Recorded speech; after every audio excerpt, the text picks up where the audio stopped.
का जो सुझाव इस देश के विकास के लिए, इस देश को आगे बढ़ाने के लिए आएगा, भारतीय जनता पार्टी उसको अपने संकल्प पत्र में शामिल करेगी और फिर सरकार आने के बाद उस दिशा में हमारी सरकार इस देश को आगे बढ़ाने के लिए, इस देश को विकसित भारत बनाने के लिए काम करेगी। जहां तक एजेंडे की बात है तो ये एजेंडा स्पष्ट है। मोदी जी ने एजेंडा तय कर दिया है कि इस देश को पुनः विश्व गुरु बनाना है, विकसित भारत बनाना है, इस देश की समस्याओं का समाधान करना है, इस देश में गरीब किसान मजदूर माताओं बहनों के सशक्तिकरण के लिए काम करना है, उनको अधिक से अधिक सुविधा उपलब्ध कराने के लिए काम करना है, इस देश को हर दृष्टि से मजबूत बनाना है। तो आज देश की जनता लगातार मोदी जी के साथ तीसरी बार खड़ी है और फिर मोदी सरकार तीसरी बार प्रचंड बहुमत के साथ सरकार बनाएगी। हेल्पलाइन नंबर भी जारी किया गया है, तो क्या सोच के मतलब इसका नहीं, हेल्पलाइन नंबर ये है कि आप हेल्पलाइन नंबर डायल करके अपना सुझाव दे सकते हैं, नमो ऐप पर डाउनलोड कर सकते हैं।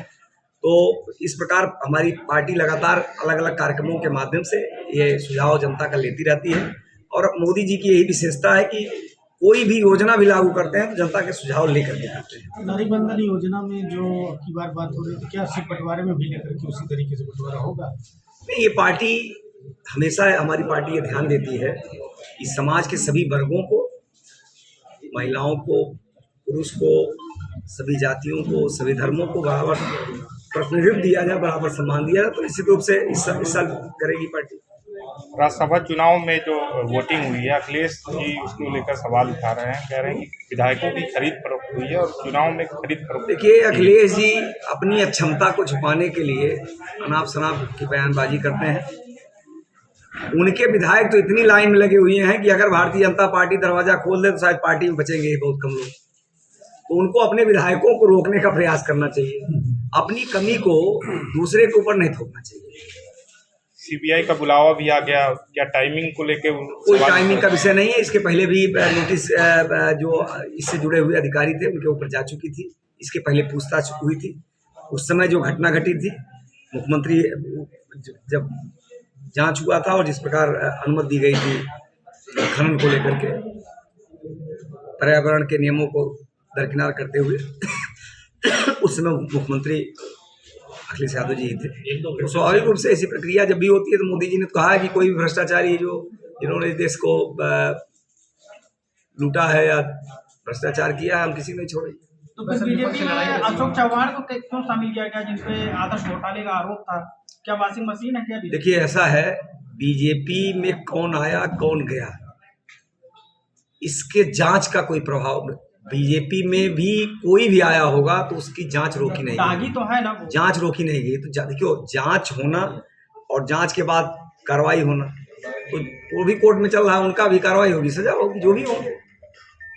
अच्छा, नीति आयोग की एक रिपोर्ट आई है कि 5% गरीबी घटी है देश से, तो 80 करोड़ लोगों को फ्री राशन क्यों दे रही है सरकार? नहीं, गरीबी घटने उसको हो सकता है उस समय जो है 90 करोड़ गरीब रहे हो सकता है 90 करोड़ है, 10 करोड़ का, हम 5% नहीं 20 करोड़ लोग गरीबी रेखा से ऊपर उठे हैं। तो राशन देना हमारा अधिकार है भाई, गरीब को खिलाना हमारी जिम्मेदारी है। मतलब गरीब अभी भी हैं, आप मानते हैं? भाई, गरीब आप ही कह रहे हैं ना? नहीं, मैं नहीं कह रहा हूँ, गरीब थे ही पहले, तभी तो राशन देने की आवश्यकता पड़ी। अब उनको हम गरीबी रेखा से ऊपर उठा रहे हैं। एक दिन में तो कोई उठता नहीं, समय लगता है। 20 करोड़ लोग गरीबी रेखा से ऊपर उठ चुके हैं और जो बचे हैं वो धीरे धीरे उठेंगे। सर, राहुल जी लगातार जाति जनगणना की बात कर रहे हैं। मोदी सरकार और भारतीय जनता पार्टी इसके खिलाफ तो कभी नहीं थी।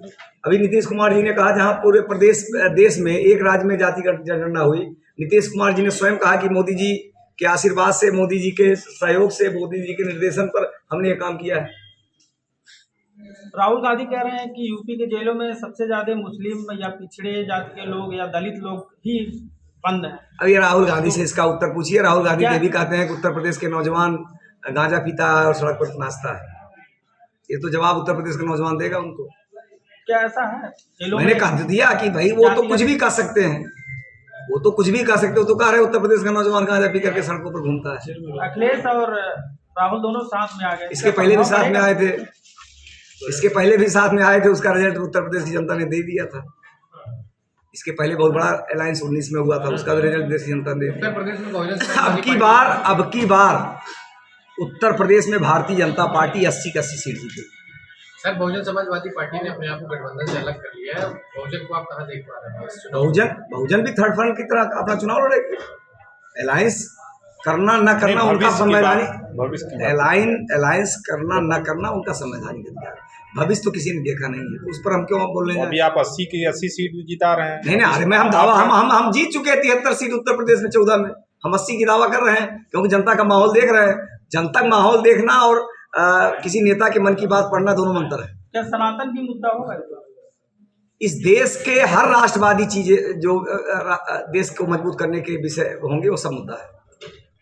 बेरोजगारी दर नहीं, आप बेरोजगारी दर भी घटी है। आंकड़ों के मुताबिक तो नहीं। नहीं, आंकड़ों के मुताबिक अब देखिए आंकड़ा राहुल गांधी जी वाला ले रहे हैं। राहुल गांधी किस किताब में पढ़ते हैं और किस व्यक्ति से सलाह लेते हैं कि वो घूम घूम करके पहले तो हिंदू धर्म को गरियाए, उसके बाद फिर जाकर के दर्शन करना शुरू कर दिए, फिर अपने आप को उन्होंने ब्राह्मण साबित कर लिया, कुर्ता के ऊपर जनेऊ पहन लिए। तो राहुल गांधी क्या सोचते हैं, क्या कहते हैं, इसका जवाब देने के लिए भारतीय जनता पार्टी नहीं बनी। देखिए ये रोजगार देने की बात होती है और हर पेपर लीक हो जा रहा है। क्या नहीं, पेपर भी देखिए ये हर पेपर नहीं लीक हुआ, एक आध पेपर लीक हुआ, उस पर कार्रवाई हुई। कहीं व्यवस्थाओं में अगर कोई गड़बड़ी आई उस पर कार्रवाई की। हमारी पार्टी ने छुपाया तो है नहीं, हमारी सरकार ने छुपाया तो है नहीं, कार्रवाई की गई है, लोगों की गिरफ्तारियां हो रही हैं। कार्रवाई तो हो रही है लेकिन लगातार पेपर लीक भी तो नहीं, हो रहा है। लगातार नहीं हो रहा है। पेपर लीक कई लाख लोगों को नौकरी हमने निष्पक्ष तरीके से दिया था बगैर एक पैसे खर्च किए हुए। कई बार लाख सुरक्षा पे सवाल उठता है कि सरकार कहती है कि सब कुछ कर लिए।